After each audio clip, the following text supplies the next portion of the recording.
Bienvenidas y bienvenidos a un nuevo episodio de UX para Todo. Hoy tenemos con nosotros a Ginés Ochoa. Buenas, Ginés. Hola Sara, ¿qué tal? ¿Cómo estás?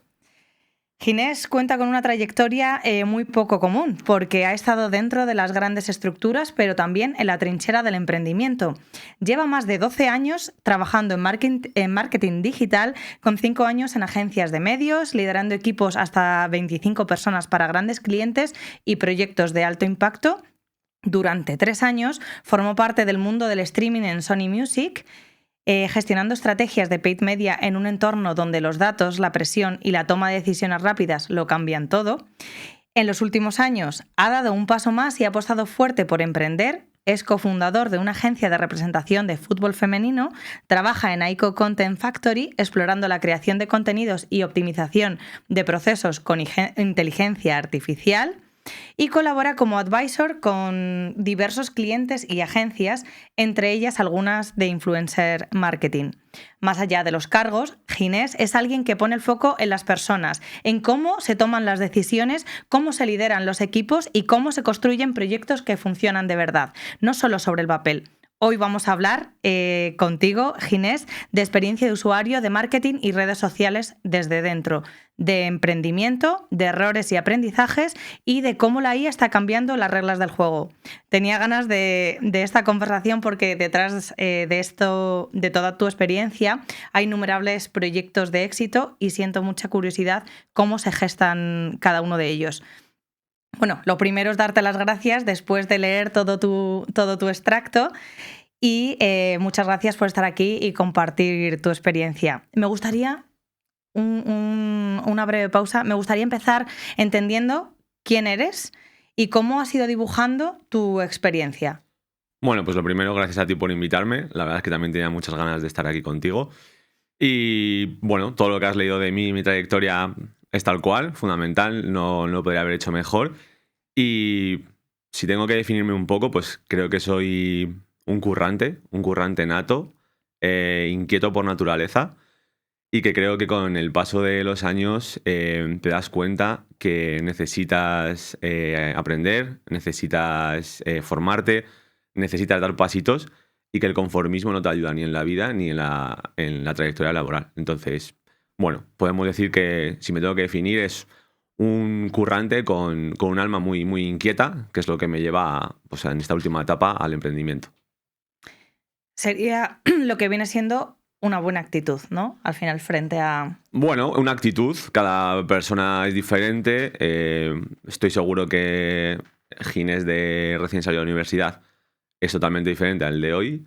Y sí que es verdad que ese paso de las etapas, esa experiencia que vas adquiriendo, te da una visión y unos conocimientos que a día de hoy pues creo que me hacen ser pues la persona que soy. Y bueno, la actitud, pues digamos que creo que la correcta, sí. A día de hoy para mí la correcta. Imagina ahora que estás en una de esas escenas que suelen salir en las películas en la que el mundo se va a ir al garete.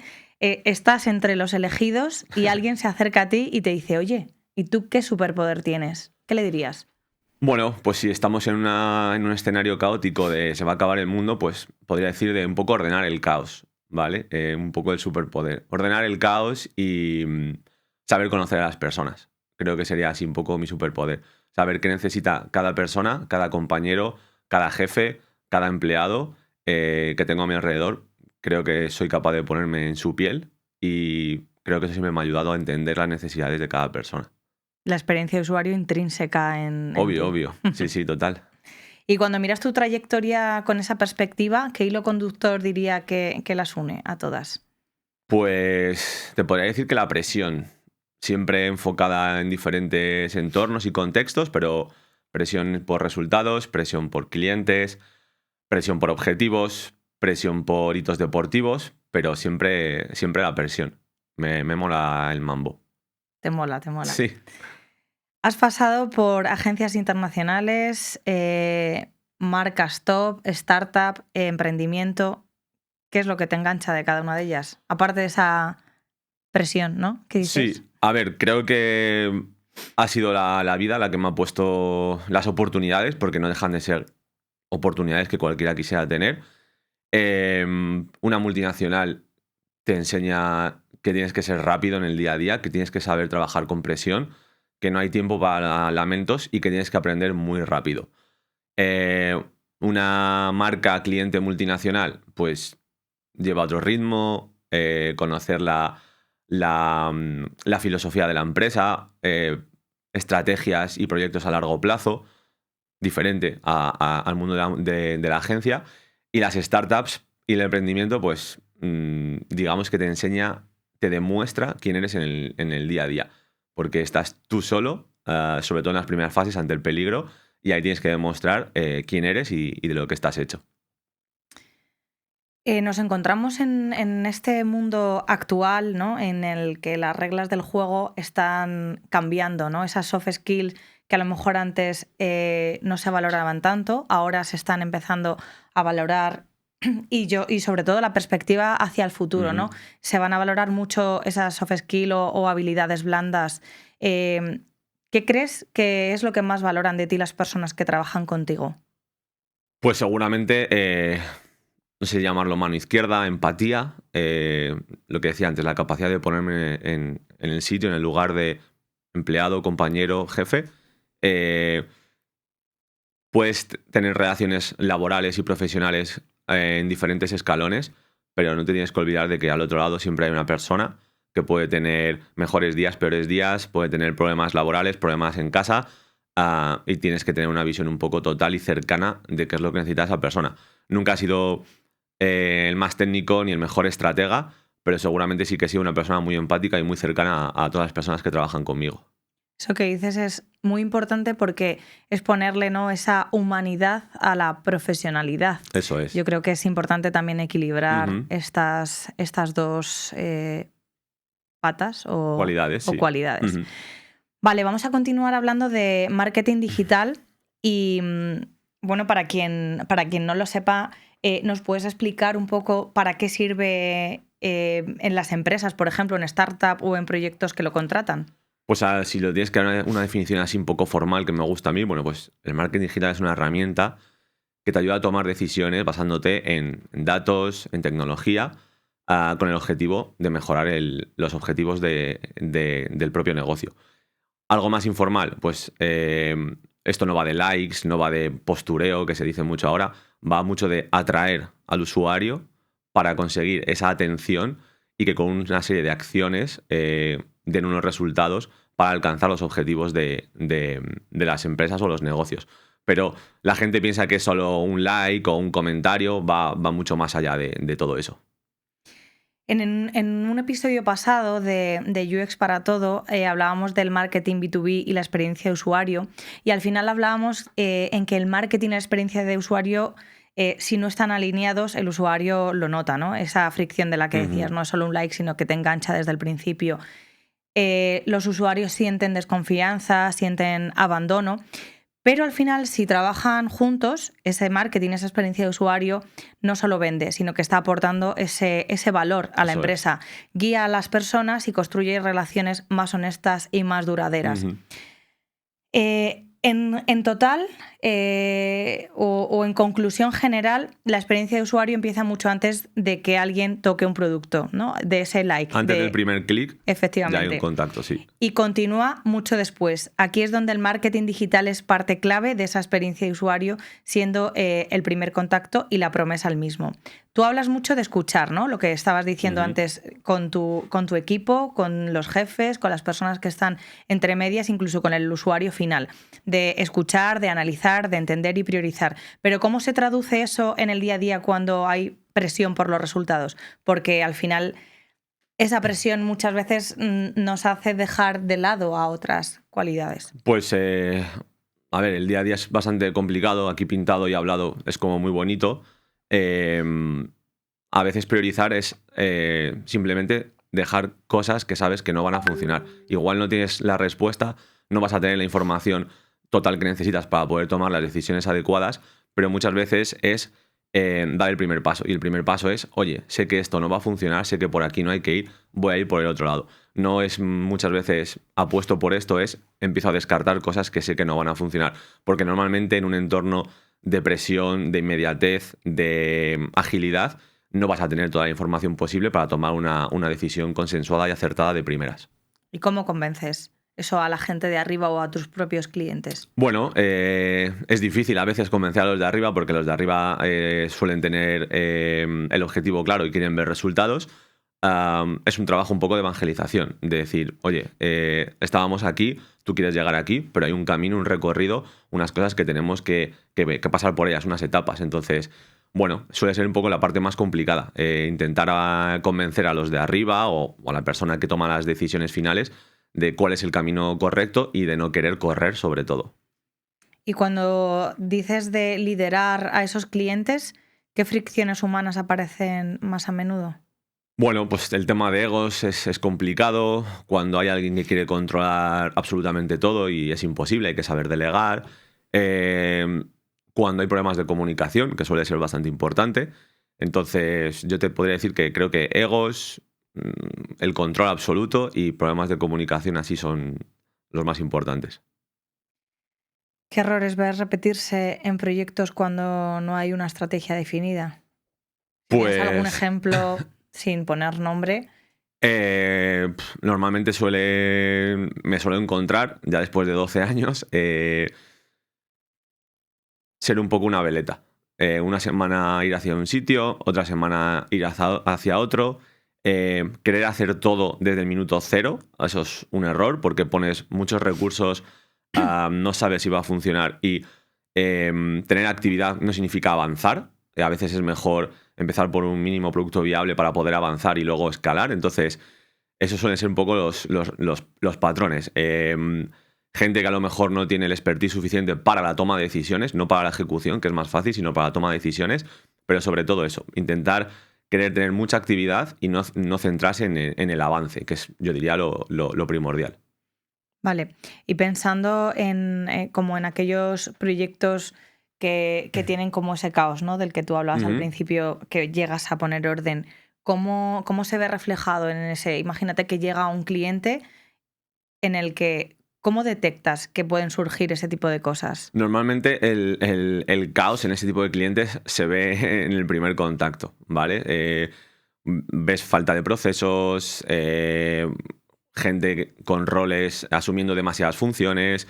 Es bastante fácil detectar el caos. Lo complicado es ayudarles a entender que tienen un problema o que no están sabiendo orientar las cosas donde tienen que ir y luego tratar de convencerles de que a lo mejor tú en este caso eres la persona y que hay que hacer unas cosas que a lo mejor ellos están acostumbrados a hacer y que por negocio o por las prisas no lo ven bien. Entonces es un poco, digamos, el mayor problema. Pero cuando hay caos se ve en el primer contacto.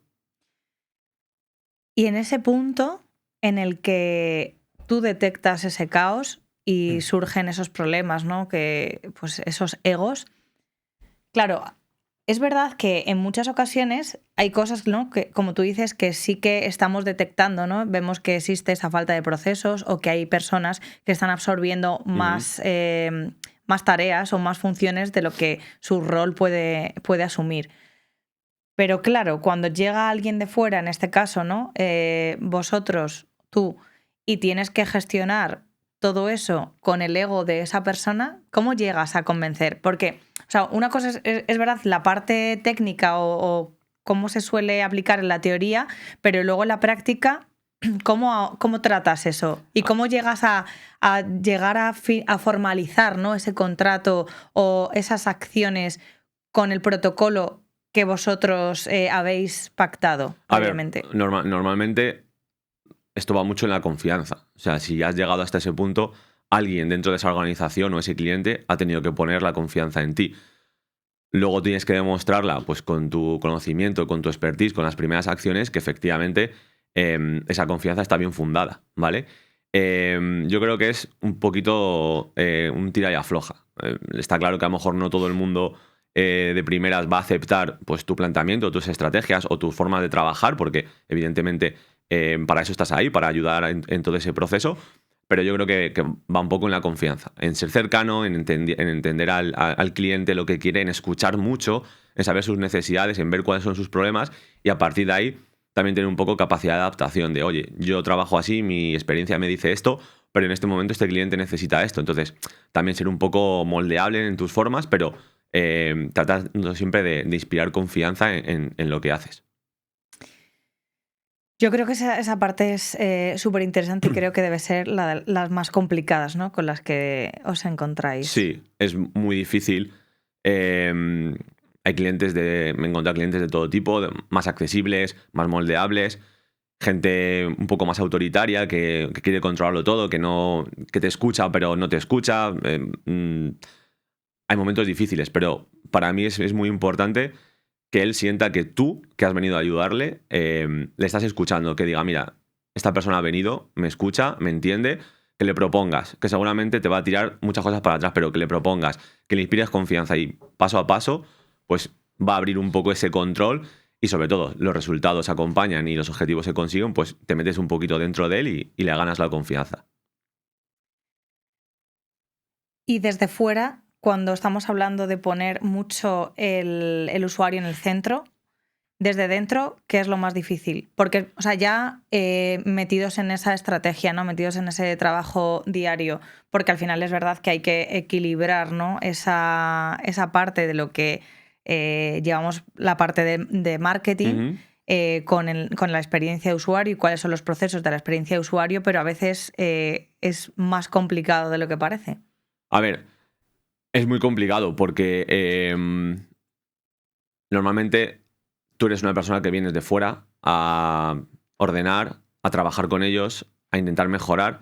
Entonces, no todo lo que pueda parecer de llegas a un sitio, me pongo en el centro y empiezo a orquestar, no suele ser así. Normalmente tienes que tener un papel importante, pero de primera secundario, como digo yo. No tienes que ser la persona estrella en el proyecto. Tienes que ser la persona que haga funcionar el proyecto. Y luego serás la persona estrella si ese proyecto funciona. Sí, a ver, yo creo que esto es como hablamos, ¿no? Buscar ese equilibrio y sobre todo ver esos resultados en las acciones. A ver, eso está claro. Los resultados mandan. Si los resultados son malos, puedes hacer una buena estrategia, un buen planteamiento, puedes ser cercano, puedes ganar confianza. Los resultados mandan, evidentemente. En todos los ámbitos en los que me muevo, en el deportivo, en el marketing, los resultados mandan. Pero sí que es verdad que de primeras, bueno, creo que hay otras cosas antes que los resultados. De acuerdo, o sea, yo estoy totalmente de acuerdo, sobre todo con lo que hablábamos antes. Vale, y viendo la trayectoria, ¿no? Que comentábamos al principio, toda la experiencia que has tenido durante todos estos años, llega un momento en el que Ginés se planta y quiere emprender, sobre todo en un país como este, Sí. en donde todo es maravilloso, Sí. es súper fácil, es ironía. ¿En qué momento te diste cuenta de que querías emprender y que era el momento de hacerlo? Pues es lo que te decía, creo que no me levanté un día exacto y dije, ahora, simplemente el paso de las etapas, quemando etapas, el paso de los meses, de los años, siempre he tenido, cuando trabajaba en multinacional, cuando trabajaba en cliente, siempre he tenido una vía alternativa laboral, de ingresos, que siendo freelance, siendo autónomo y demás. Entonces, siempre es algo que he tenido un poco activo, pero de manera secundaria. Y cuando llegó la paternidad a mi vida, dije, creo que es el momento de intentarlo. Pero tampoco fue una fecha muy marcada, sino simplemente vi que había quemado etapas, había estado en multinacionales, agencia, cliente, y decidí apostar un poco por mí, por mi marca personal, por mis negocios, por mis proyectos y sobre todo por mis aficiones, que mis emprendimientos van un poco encaminados hacia mis aficiones. Entonces, bueno, que no arriesga no gana, y yo decidí arriesgar porque ser emprendedor en este país para mí es arriesgar bastante. Así que digamos que fue un poco ese momento, lo llevo a la paternidad hace 4 o 5 años cuando dije, ahora es el momento. A ver, yo creo que lo que tú dices, ¿no? Al final una cosa te lleva a la otra y aunque des muchas vueltas, creo que la vida siempre nos lleva donde queremos estar, ¿no? Y eso es... Sí, de hecho, se pasa mal cuando eres emprendedor, estás tú solo, tienes que tener mucha disciplina, tienes que tener mucha fuerza de voluntad, tienes que ser muy autodidacta, que yo siempre me lo he considerado, pero no me cambio por nada ni por nadie. En los últimos 4 o 5 años de mi vida, mi última etapa laboral, no la cambio por nada. Estoy encantado, creo que me va bien. ¿Me podría ir mejor? Sí, seguro, en eso estoy, lo estoy intentando, pero no me cambio por nada. Así que en eso sí que estoy de acuerdo. La vida te pone donde quieres estar y yo quería estar en este punto. Eso tiene que ser muy satisfactorio, así que enhorabuena. Gracias. Como CEO y fundador de FoodGirl 360, es la... Ahora Nova, que Ahora la Nova. hemos renombrado, un rebranding. Y como socio en otros proyectos como AICO y otros emprendimientos más, ¿qué ideas tenías antes del emprendimiento que han cambiado a la idea que tienes ahora? Pues, digamos, antes de esa etapa que comentaba antes, pues piensas que emprender es libertad absoluta. En plan, me levanto a las 11, me voy al gimnasio, voy a hacer la compra, trabajo un ratito, un par de correos, una llamada. Y no, el emprendimiento para mí es responsabilidad multiplicada. Tienes que ser responsable de todos tus actos, pero ya no solo en los laborales, sino en los cotidianos. Si yo me tiro 2 horas leyendo un libro o 2 horas en el gimnasio, son seguramente horas que no le voy a poder dedicar a lo que ahora mismo estoy apostando, que es emprender. Entonces, para mí es responsabilidad multiplicada, totalmente. Al final ese coste de oportunidad, ¿no? De Sí, renunciar a unas eso cosas. Dejas de unas cosas para apostar en otras. ¿Y cuál es la decisión que más te ha quitado el sueño? Pues seguramente, y es normal, el paso de decir voy a dejar de estar respaldado por una Big Three o de una multinacional de entretenimiento gigante, voy a estar respaldado por mis hombros, mi espalda, mi coco y mis ganas de trabajar y apostar. Eso es, pues seguramente creo que como todos, lo que más te cuesta. Pero tampoco creo que fuera algo que me quitara el sueño. Es lo que te decía, lo vi como de una manera muy natural de ha llegado el momento, la vida me ha puesto aquí, siento que es lo que quiero y a por ello. Pues a por ello. A por ello, a por ello. Voy a hacer un inciso aquí antes de continuar con el siguiente bloque, porque me interesa mucho como cofundador de FoodGirl, cómo es esa experiencia de usuario, ¿no? De las chicas que llegan a la agencia, cómo es ese paso desde que entran, quieren conseguir unos objetivos y al final cumplen o no con esos objetivos. Pues a ver, la agencia nace porque, todo hay que decirlo, yo soy un apasionado del deporte y del fútbol. Una de mis sobrinas juega al fútbol femenino en un club muy potente de la Comunidad de Madrid. También eres entrenador, ¿no? También soy entrenador, sí. Me gusta mucho el fútbol. Se me mete el fútbol femenino en casa por esta relación con mi sobrina. Y bueno, llega un momento en el que FoodGirl, ahora Nova, nace porque yo sentía que todas esas jugadoras necesitaban tener las mismas oportunidades que puede tener un chico que juega al fútbol. Entonces, desde que llegan a la agencia o el primer contacto con nosotros, que al principio eran contactos en cercanía y ahora ya son contactos a nivel nacional, incluso internacional, intentamos de ponerla a ella y a la familia, que es muy importante porque trabajamos con menores de edad en el paso previo al profesionalismo, la ponemos en el centro. Tienen que ser el universo de todo, de la relación, de que se sientan cercanas, que se sientan cuidadas, que se sientan escuchadas, comprendidas, porque son adolescentes, y la familia a su lado, evidentemente, porque es la principal vía de comunicación, porque no dejamos de trabajar con sus hijas, que estamos hablando de su futuro deportivo y seguramente laboral y profesional. Entonces, intentamos poner a la jugadora y a la familia en el centro de nuestra relación con ellos. Y luego, ¿cómo es ese contacto, ¿no? Con los clientes externos? Bueno, clientes patrocinadores o... Bueno, pues tenemos contactos con las 3 marcas más grandes de deporte y de fútbol a nivel mundial. Ha llegado gracias al buen rendimiento de las jugadoras, con lo cual está todo un poco hilado. Hemos tenido buen ojo con las jugadoras que están con nosotros, las jugadoras tienen un buen desempeño, las marcas se fijan en ella y llegan a nosotros. Muy parecido. Intentamos que la relación con las marcas sea muy sana, muy sincera. Creo que en el mundo del fútbol y como en la vida hay que ser sincero e ir de cara e intentar conseguir lo mejor y lo máximo posible para cada una de nuestras jugadoras que son representadas por estas marcas pero sin perder el foco. No podemos hablar a una marca como si nosotros fuésemos la agencia top 1 a nivel Europa o como si nuestras jugadoras fueran jugadoras profesionales de primera división. Hay que tener un poco el foco y tener siempre una relación muy honesta. Y a día de hoy estamos muy contentos porque las relaciones con las marcas y con los clubes son muy buenas. Precisamente por lo que dices, ¿no? Porque todas estas relaciones buenas al final también afectan a ese rendimiento. Correcto. La jugadora está en el centro, todo lo que hay alrededor, seamos nosotros, sean marcas, sean sus propios clubes, sean gente de fuera, sean federaciones, tiene que estar en sintonía. Es primordial.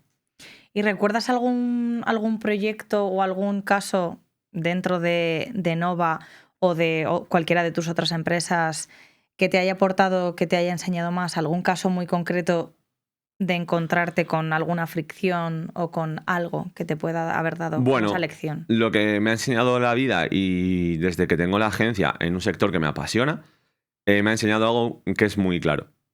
Yo soy responsable de mis actos y de mis palabras. Puedo trabajar con mucha gente, jugadoras, familias que están con nosotros o alrededor nuestra o que conocemos, pero realmente tú solo puedes ser responsable de tus actos y palabras.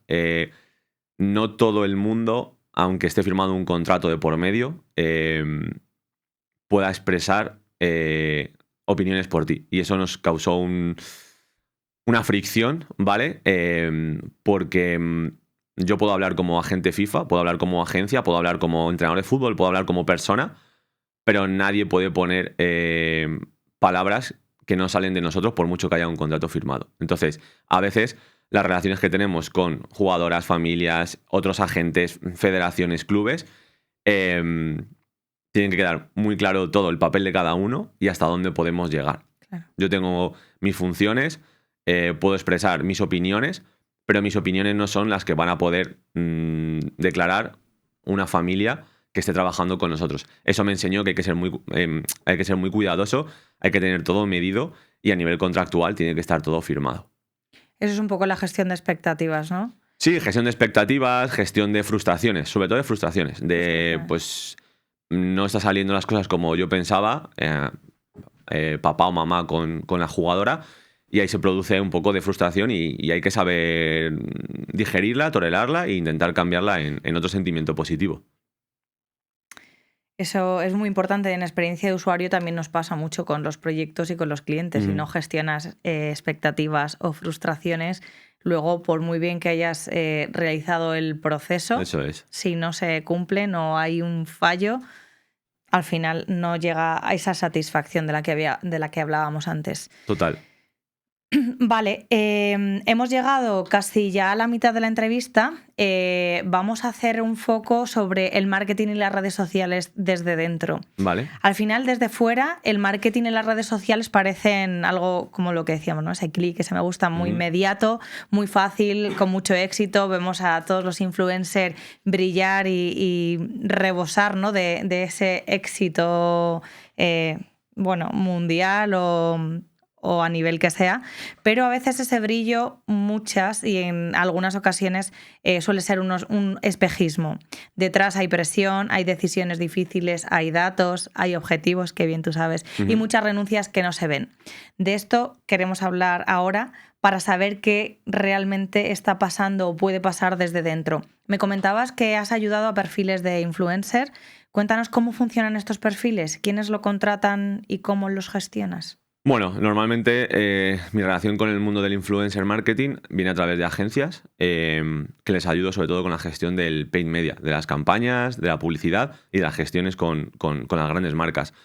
El problema que yo veo a día de hoy de los influencers es que creo que todo el mundo piensa que puede ser influencer, que están muy bien los influencers, está fenomenal y yo creo que son uno de los principales altavoces ahora mismo para llegar sobre todo a la gente más joven.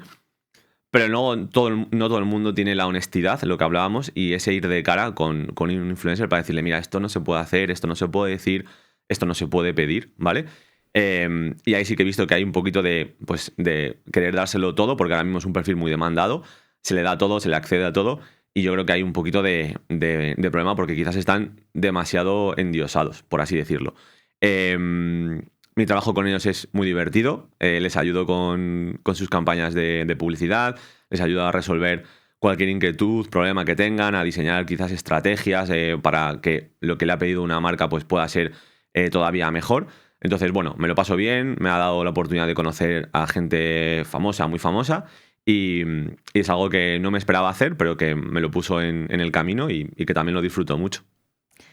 Qué divertido suena. Pero, ¿y en ese caso quién decide el contenido?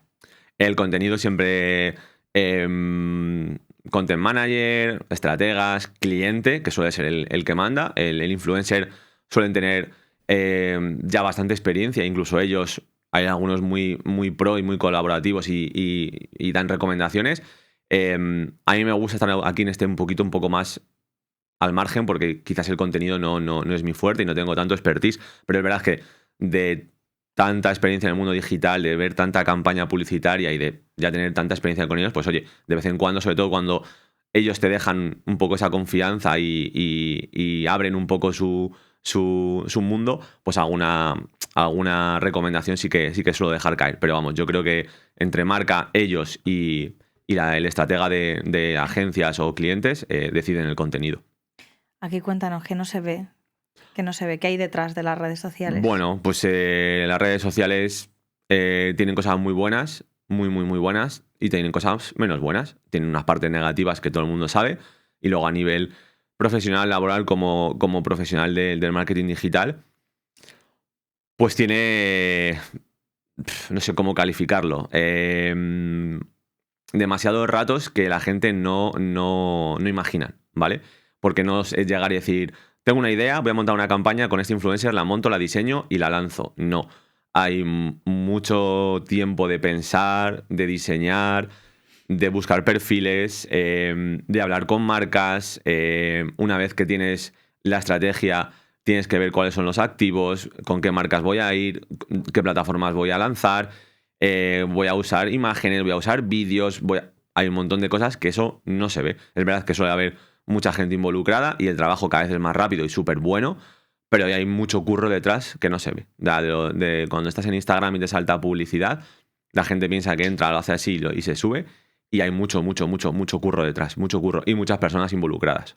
¿Y qué hace que una campaña funcione de verdad, más allá de esas métricas bonitas que a todos nos gusta ver? Likes. Sí, yo siempre digo que esas son métricas vanidosas, que a todo el mundo le gusta tener muchos likes y muchos followers y seguidores, pero lo que hace que realmente funcione es que seas capaz de conectar con el usuario, que le pongas en el centro, ¿vale? Seguramente muchas veces se toman decisiones en base al algoritmo o a lo que quiere el directivo o el cliente, pero lo que realmente hay que pensar es, oye, yo tomo esta decisión porque el usuario es lo que necesita ver, lo que necesita que le comuniquemos o lo que necesita que le demos. Entonces, más allá de una buena estrategia, apoyarte en datos, no tener prisas, testear, creo que poner al usuario en el centro de todo es fundamental.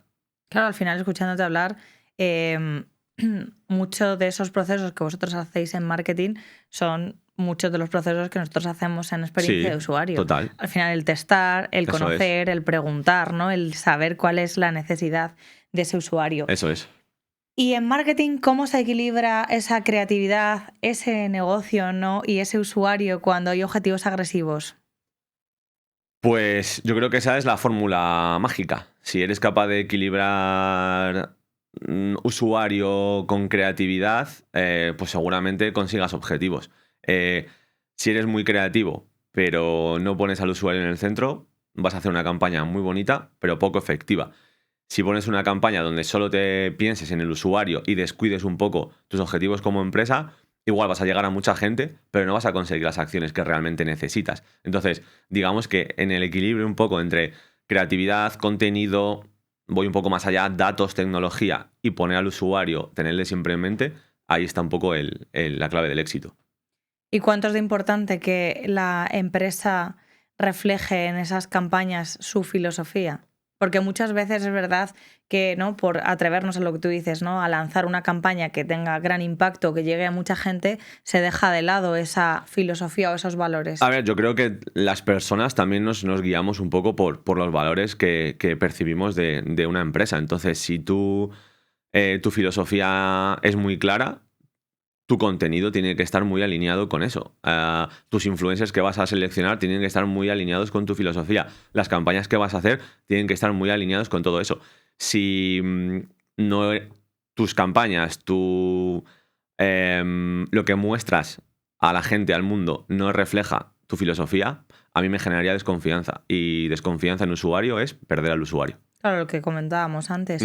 Al final, ¿te has encontrado a empresas que no tienen definida esa filosofía y es lo que repercute en los resultados de esas campañas? Sí, muchas veces lo primero, después de sentarte con ellos, hablar, es escuchar, te das cuenta que igual hay varias personas que toman decisiones que cada una tiene una línea de pensamiento. Entonces, siempre es, oye, vamos a redefinir bien quiénes sois, cuál es vuestra misión, cuál es vuestro objetivo, es decir, cuál es vuestra filosofía y a partir de ahí avanzamos. Pero eso es, creo que algo fundamental y prioritario a la hora de empezar en cualquier negocio, saber quién eres y cuál es tu filosofía. Totalmente.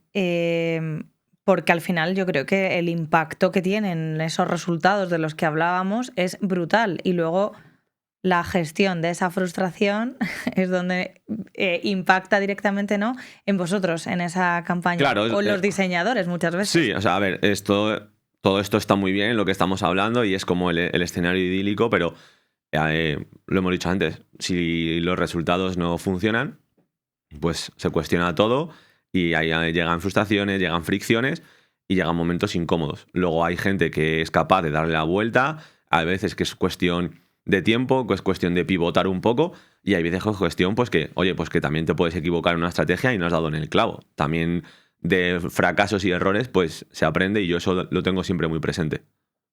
Y lo que comentabas antes del algoritmo, ¿no?, de que muchas veces te quieres centrar más ¿no?, en conseguir esos datos. ¿Cuántas decisiones se toman pensando en el usuario y cuántas en el algoritmo? Pues te diría que las altas esferas, las personas que tienen capacidad de decisión en las empresas multinacionales o en clientes pequeños, piensan solo en el algoritmo. La gente que está en el día a día, departamentos de marketing, estrategas, gente de contenido, yo creo que piensan siempre un poco más en el usuario. Entonces, no sé cuál es el balance, pero es lo que te decía. Encontrar el equilibrio exacto, yo creo que está la fórmula ahí, porque no puedes pensar solo en el algoritmo sin olvidarte, pues, de tu usuario y de lo que quieres ser a ojos de ellos. Efectivamente. Al final antes comentábamos de que las soft skills, ¿no?, o habilidades blandas estaban cambiando, iban a cambiar las reglas del juego, pero ahora quien está cambiando las reglas del juego es la IA, ¿no? Es la que está Ajá. transformando esas reglas porque lo que estamos percibiendo es que facilita el acceso y acelera procesos, aumenta la competencia y exige mayor calidad. La clave no es tener la herramienta, sino saber usarla con criterio, contexto y foco humano. Eso es. La IA no reemplaza el valor humano, pero sí al que no evoluciona. ¿En qué ha cambiado tu forma de trabajar desde que la IA está en tu día a día? Pues en mucho. Soy más rápido en todo lo que hago, o intento serlo más rápido. Creo que la IA te ayuda en tareas, incluso en toma de decisiones, pero lo que no sustituye es tu criterio. Una persona que no tenga criterio lo va a pasar mal, porque la IA te puede ayudar, pero tú necesitas ponerle pausas, saber lo que le vas a pedir, saber lo que te devuelve, transformarlo y poder exprimirla al máximo. A mí personalmente me ha ayudado a ser más ágil en algunas tareas, en algunos procesos, porque te llevaban más tiempo y ahora los haces en un tiempo que antes era inimaginable. Pero sobre todo creo que la IA es ponerte la super mochila de inteligencia artificial y convertirte en un super trabajador. Eso es lo que para mí es la IA. Ser más rápido, más eficaz en el tiempo, en tus tareas que vas a tener que hacer en tu día a día, pero a una velocidad y con una calidad seguramente superior al periodo pre-IA. O sea, que dirías que tú le estás dando un paso, o sea, estás dando un paso más por contar con esa super mochila.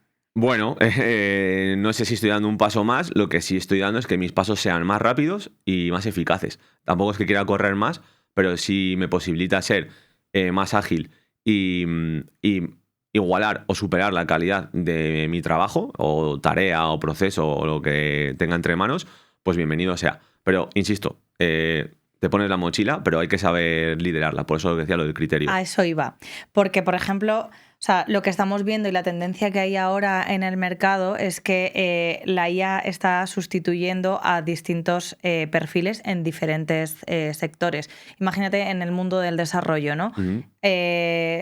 Veo frecuentemente ofertas de trabajo en esos distintos sectores, pero por ejemplo en este lado concreto de desarrollo en el que se busca a alguien más junior potenciado con esta IA. ¿Tú crees que ahora mismo un ginés de hace 10 años con 3 años de experiencia sabría sacarle el mismo rendimiento que tú ahora mismo? No, para nada, para nada. Saldría del paso en las primeras tareas, en los primeros momentos y dirían, wow, qué tío más hábil, más competente. Pero cuando te empiezas a enfrentar a retos más grandes, cuando tienes trabajos donde tienes que aportar el criterio, ahí pues oye, la experiencia de estos años y vamos, estoy convencido que una persona con 2 años de experiencia no usa la IA como una persona con 12 o 13 años, simplemente por el background que tienes detrás, por saber cómo vas a exprimir a la IA, lo que le vas a pedir, lo que necesitas. Yo creo que es totalmente diferente. Aunque hay gente con pocos años de experiencia, muy joven, que hace auténticas diabluras. Y eso está claro, porque la IA es casi ya nativa en su edad. Pero yo creo que la experiencia también ayuda a la IA. Claro, es como el dicho, ¿no? Sabe más el diablo por viejo que por Eso diablo. es. Entonces, esto converge con lo que hablábamos, ¿no? De esa soft skill que al final hay cosas que la IA no van a sustituir. Sí que van a potenciar, pero no van a sustituir. ¿Qué está mejorando realmente y qué crees que se está usando mal en este punto de ese uso? Bueno, a ver, el uso negativo, pues yo creo que todo el mundo tiene un poco en mente, pues el uso no adecuado que se hace de algunas herramientas para sustituir personas, para generar contenido inadecuado. Eso yo creo que es una parte negativa que hay que regular, hay que controlar.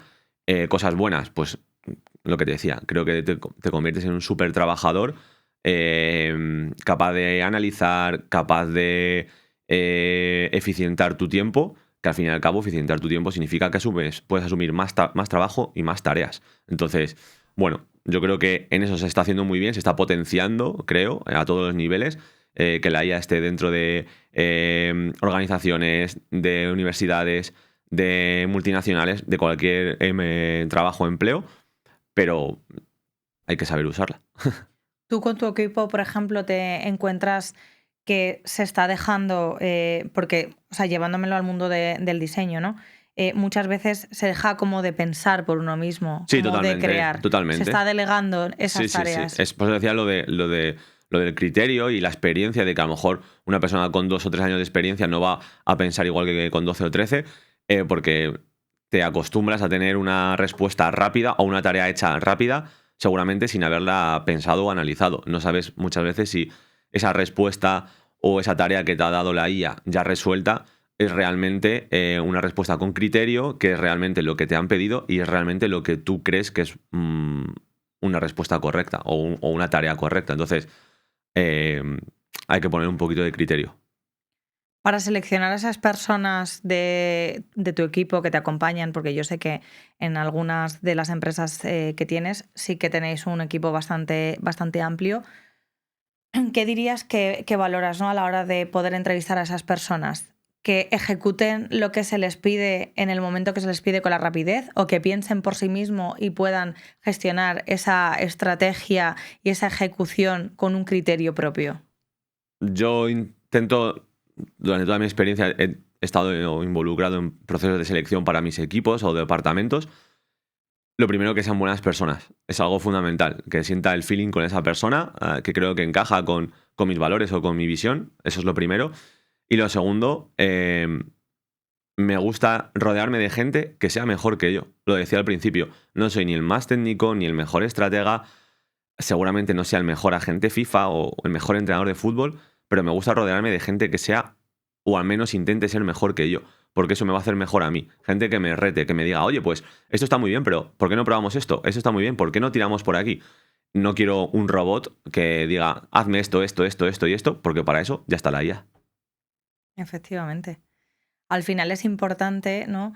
El buscar ese criterio, pero también sin olvidar que, bueno, las personas también tienen como esa actitud, ¿no? Como decíamos al Ujú, principio, tienen esa actitud, tienen esa personalidad, tienen esas ganas de como de aprender o de desarrollarse y también debemos dejar, ¿no?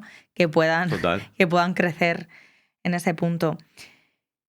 ¿Qué debería aprender hoy alguien que quiere trabajar en marketing? Porque seguramente no es lo mismo que tú aprendiste en su día, ¿no? En contenido o en producto dentro de 3 años. Bueno, pues yo creo que lo primero que tienen que aprender es saber dónde están, saber en la época que estamos viviendo, adecuarse a lo que tenemos y te diría que primero es entender y saber usar la IA, eso por demás. Y luego lo segundo, que a veces no nos fijamos mucho, es en saber o tener la capacidad de pensar y de priorizar, que para mí es muy importante. De hecho, algo en lo que puedo estar orgulloso y el tiempo me ha dado la razón en la capacidad de priorizar ante una tarea, ante una situación, ante un pico de trabajo, estrés. Saber priorizar. La vida va muy rápido y a veces ejecutamos, ejecutamos, ejecutamos y no sabemos si lo que hacemos era la última tarea o la primera. Entonces, IA, evidentemente la gente se va a formar mucho y capacidad de pensar, analizar y priorizar. En cuanto a esa priorización, sí, entramos ya en ese mercado, esa presión y esa toma de decisiones. Y cuando trabajamos bajo presión suele presentarse como una virtud profesional, ¿no? No, yo trabajo bajo presión en entornos con esa prisa, ¿no? Con esa presión, casi como una medalla. Pero la presión no es neutra, no a todo el mundo les afecta igual ni en las mismas condiciones.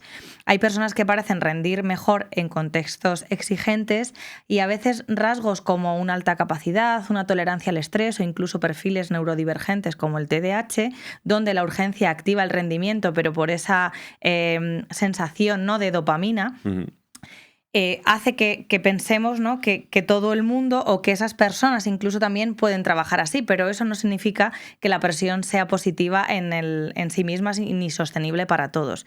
La pregunta interesante no es si la presión es buena o mala, sino qué tipo de presión, durante cuánto tiempo y con qué apoyo, porque una cosa es activación puntual y otra muy distinta es vivir permanentemente al límite al final, ¿no? ujú, No es lo total. mismo sentir esa dopamina en la entrega final de un proyecto cuando llevas trabajando, ¿no? Pues X tiempo a vivir años y años así. En tu caso, por ejemplo, ¿no? Me comentabas fuera de cámaras que te levantas pronto, muy pronto, te acuestas tarde, muy tarde, trabajas todos los días de la semana, fiestas, puentes, vacaciones, lo equilibras también con tu vida personal, pero ¿cómo la gestionas internamente? ¿Es un cansancio silencioso o es que realmente el cuerpo te pide marcha? Pues a ver, yo creo que lo que te decía, la vida me ha puesto en esta etapa. Cuando decidí dar un poco el paso y centrarme en mis proyectos, en mis aficiones, como me gusta decirlo a mí, sabía lo que había y que tenía que poner toda la carne en el asador. Entonces, es verdad que agota mucho.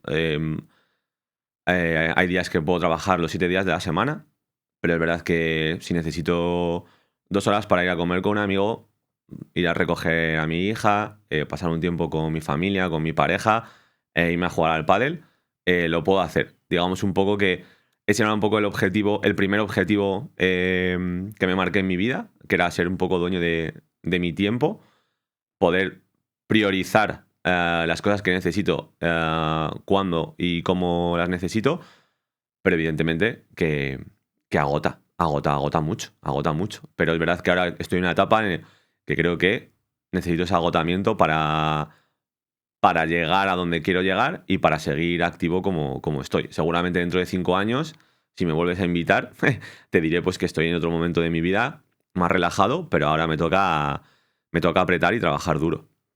¿Y cómo has aprendido a trabajar con esa presión, pero con tranquilidad, ¿no? Porque aparentemente yo te veo una persona bastante tranquila. Sí, los nervios y como digo yo, la emoción va por dentro. Supongo que 5 o 6 años que estuve en la agencia, en el Big Three, fue un máster y ahí sí que te puedo decir que incluso la presión tuvo épocas de afectarme un poco a la salud. Una vez que sales de un ritmo tan frenético y tan acelerado, cualquier cosa te parece... Un poco. Sí, un poco. Entonces, bueno, digamos que me he acostumbrado a ese ritmo alto, no voy a decir frenético, pero un ritmo alto. Y lo que te decía, mi foco está claro, estoy aquí porque quiero y sé que estoy en una etapa ahora de trabajo y esfuerzo bastante alto. En un sprint, ¿no? Tampoco un sprint, pero casi, sí. Y en esta gestión con los equipos, ¿qué distingue a los equipos que funcionan de los que se rompen? Te diría que la comunicación es muy importante en los equipos. Da igual que seáis 3 que 25, la comunicación es importante. Cuando hay un problema, hablarlo y si puede ser a la cara mejor. Pero hablo de problemas laborales, del día a día, de diferentes opiniones, comunicación. Y luego un poco de empatía. Estamos dando por supuesto que los equipos tienen un nivel profesional mínimo y apto, pero comunicación y empatía, en saber quién tienes al lado. Si es tu compañero de equipo, pues sabrás cosas de ellos, de su vida personal, está pasando una mala racha. Bueno, ser un poquito empático y sobre todo la comunicación, porque es muy importante. ¿Crees que como en las parejas, también en los equipos hay que tener conversaciones incómodas? Son totalmente necesarias. De hecho, siempre creo que las conversaciones incómodas, cuanto antes se tengan y antes se aborden, antes se resuelven. Entonces, de lo que pueda ser un momento incómodo que es pequeñito, si no se aborda, no se habla, no se comunica y no se busca solución, se puede hacer un problema más grande. Y eso a nivel laboral, sobre todo cuando hay más personas o equipos grandes, pueden ser problemas bastante serios. Entonces, conversaciones incómodas, siempre y cuanto antes mejor. Y con la pareja también. Tomamos nota de ello. Es importante este punto. ¿Qué señales te dicen que un proyecto va por buen camino, aunque los números no acompañen, o es directamente proporcional? Aunque los números aún acompañen. Pues, a ver, esto que voy a decir no es nada técnico, pero a mí me lo dice un poco el feeling, la persona, el proyecto en sí. Te das cuenta muchas veces de, oye, estás teniendo ahora mucho éxito, está funcionando muy bien, pero es que en 3 meses te vas a caer con todo el equipo. Porque la toma de decisiones no es buena, porque estás poniendo el algoritmo por delante del usuario, porque no estás pensando en cómo estás exprimiendo a tu equipo, estás poniendo el foco en el corto plazo y no quizás en el medio o en el largo. No sé si habría una fórmula, pero es verdad que esa sensación que tienes de, oye, este proyecto va a salir, aunque al principio le cueste. ¿Por qué? Porque hay ilusión, porque hay gente competente, porque hay recursos, porque hay comunicación, porque se sabe priorizar, aunque tenga que venir una persona de fuera a ayudar a hacer todo esto. Pero esos son un poco indicadores que te dicen, oye, igual no tienes éxito, pero lo que sabes es que no te vas a caer en los primeros 3 meses. ¿Y cuando el equipo se desilusiona? ¿Qué pasa con la empresa o con el proyecto? Bueno, pues esto es un poco como las parejas. Cuando el equipo se desilusiona, hay 2 opciones. Una, o la intentas volver a enamorar, o 2, cambias de pareja. Y bueno, eso es totalmente normal. Tú te puedes ilusionar por muchos motivos. Una parte de tu equipo, pues oye, es que no salen las cosas como queremos, o es que esto no era como se dijo, o es que esto... Bueno, pues hay que saber un poco, tener mano izquierda y decir, pues oye, voy a intentar volver a reengancharte, a reenamorarte. O 2, pues oye, efectivamente, por X o Y motivos no es como pensábamos, tienes que sentirte libre de quieres seguir para adelante o no. Como las parejas, igual. Total, esas conversaciones incómodas, ¿no? Sí. Yendo ya más hacia el final de la experiencia o uno de los pilares también importantes dentro de todo este proceso es la parte personal, ¿no? Tu motivación y tu propósito, que es el que digamos, te está guiando, te está ayudando Sí. a llegar a tu objetivo, ¿no? A tu North Star. Ujú. ¿Qué te sigue motivando después de tantos proyectos? Pues uno, creo que ha sido que dentro de lo que cabe me está yendo bien. Estoy en un sitio que no me imaginaba estar hace unos años y me motiva las ganas de seguir aprendiendo, sobre todo, porque si no aprendes, no vas a evolucionar. Y yo para llegar a mis objetivos, los siguientes objetivos, necesito evolucionar. Necesito ser mejor trabajador, mejor persona, más eficiente, saber trabajar incluso mejor con la IA. Necesito crecer. Entonces, mi motivación es puramente, tengo mi objetivo allá adelante, voy a por él. A por él.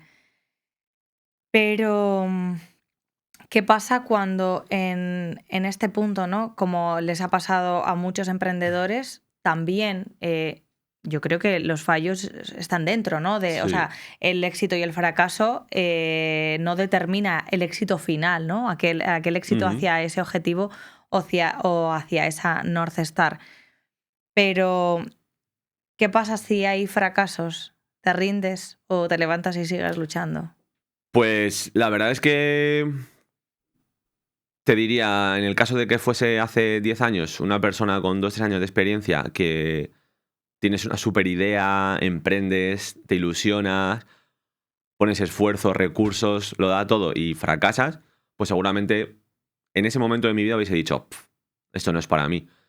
Tuve un fracaso, bueno, estuvo condicionado por la época del COVID, em, y me lo tomé como aprendizaje puro y duro. Pude sacar cosas buenas de, oye, esto sí que lo hicimos bien, funcionó en un alto porcentaje.